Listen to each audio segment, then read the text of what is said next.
미확인 생명체. 제가 10년 전에 겪었던 일입니다. 그다지 무서운 일은 아니지만 기이한 것을 봐서 올려봅니다. 제가 중학교 때 해운대 근처에 살았습니다. 저희 집 근처에는 장산이라는 산이 있는데 아버지께서 등산을 좋아하셔서 몇 번 정도 가본 적이 있습니다. 산을 싫어하진 않아서 계속 따라갔었는데 그 일을 겪고 나서 산행을 꺼리게 되었습니다.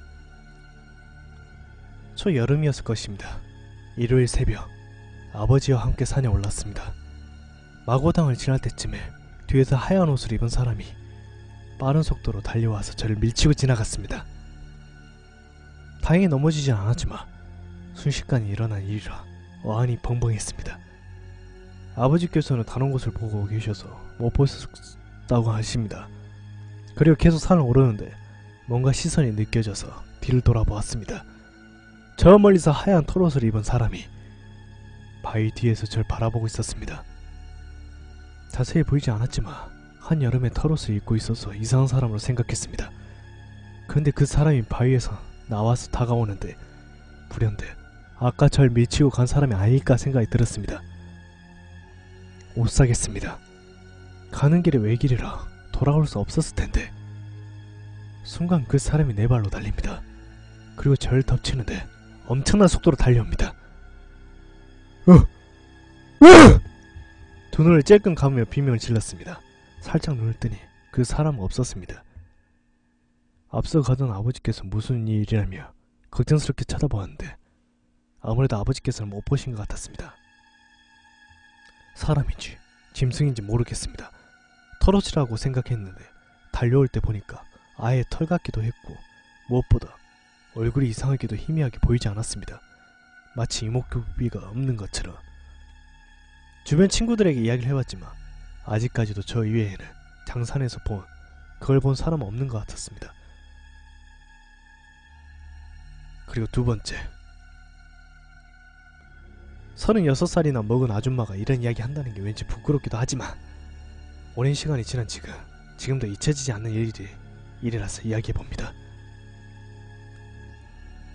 25년 전 당시 국민학교 4학년이었을 때 저는 유난히 무서움을 많이 타는 아이였습니다.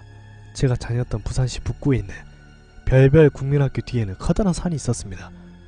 지금은 산 중턱 너머로 아파트가 빼곡하게 들어섰지만 그 당시에는 말 그대로 산이었습니다.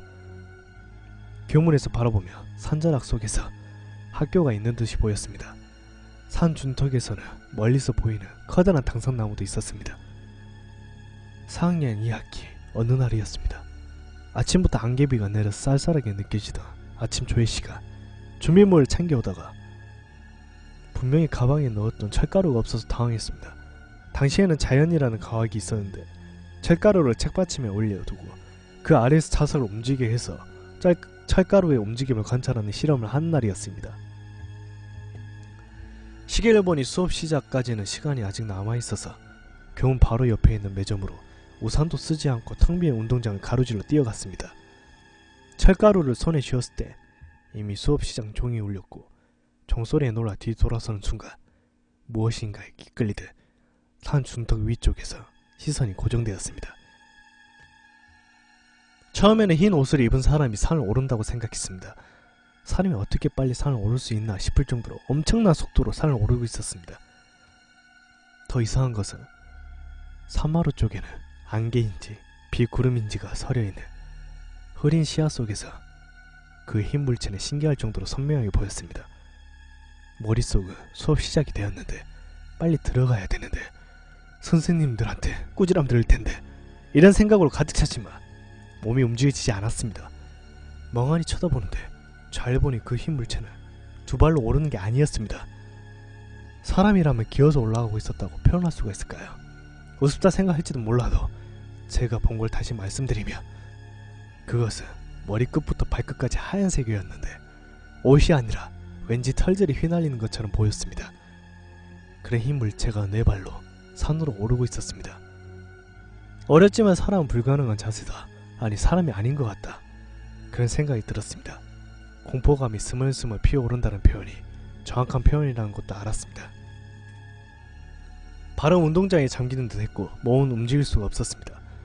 하지만 역시 어린애는 어린애였던지라 이 신기한 걸 친구들한테 자랑하고 보여주고 싶다는 생각이 용솟음쳤고 순간적으로 몸이 움직여지자 두려움 반, 자랑하고 싶은 마음 반으로 미친듯이 내달렸습니다. 숨을 거칠게 쉬며 교실문을 열어 젖혔습니다. 아까 본 그것을 친구들에게 소리치는 순간 담임선생님이 꾸질함에 목소리는 쏙 들어가고 말았습니다. 그래도 흥분을 감출 수 없었던 저 친구들에게 아까 그것을 이야기했습니다. 하지만 친구들은 평소에도 겁도 많고 눈물도 많은 제 이상한 이야기로 생각하고 재미나게 들어주었습니다. 그렇게 그 일은 미스터리한 어린 시절의 추억으로 남았습니다.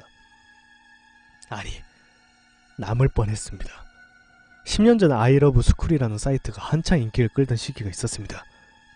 저 역시 그것을 통해 어릴 때 동창들과 연락을 주고받았었는데 정확한 연도는 기억이 나지 않았지만 그 사이트가 주목받고 있던 그 시기에 여름 특집으로 무섭고 미스터리한 이야기들을 기재하던 코너가 생겼었습니다. 무서운 이야기를 좋아해서 열심히 날마다 그곳에 올라온 이야기들을 탐독했습니다. 그러다 절 얼어붙게 한 이야기가 있었습니다. 제가 25년 전에 본 그것과 너무나도 흡사한 모습을 묘사한 이야기를 발견했습니다. 그분은 심지어 울부짖는 소리까지 들었다고 합니다. 저랑 연령도 비슷한 걸 보니 비슷한 시기인 것 같습니다. 그래서 혹시나 해서 잠밤기에 올려봅니다. 혹시 그것을 보신 분이 계시나 해서 말입니다.